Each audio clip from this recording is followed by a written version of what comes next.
মাকে জিজ্ঞাসা করলাম, মা আমার স্বাধীনতা কোথায়? উত্তরে বললেন, এখন কিসের স্বাধীনতা? বিয়ের পর স্বামীকে নিয়ে যা ইচ্ছে তাই করবে, স্বাধীনতা খুঁজে নেবে। একদিন ভোরে স্বামীকে জিজ্ঞেস করলাম, আচ্ছা মেয়েদের স্বাধীনতা নেই, শখ আহ্লাদ নেই?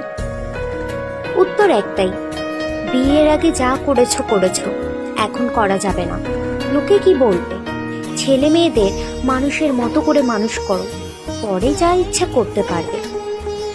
আজ আমার ছেলের বয়স 20-তে পা দিল।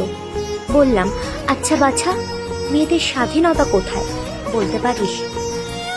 আমার ছেলে মস্ত বড় গম্ভীর মুখে উত্তর দিল, হেসে বলল, এখন কি আর ওই বয়স আছে নাকি যা ইচ্ছে করবে?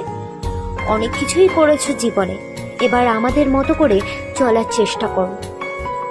আসলে মেয়ে মানুষের স্বাধীনতা হয় না, ঘর হয় না। তারা মানিয়ে নিতে নিতে আর স্বার্থের সবটুকু দিতে দিতে মৃত্যুবরণ করে।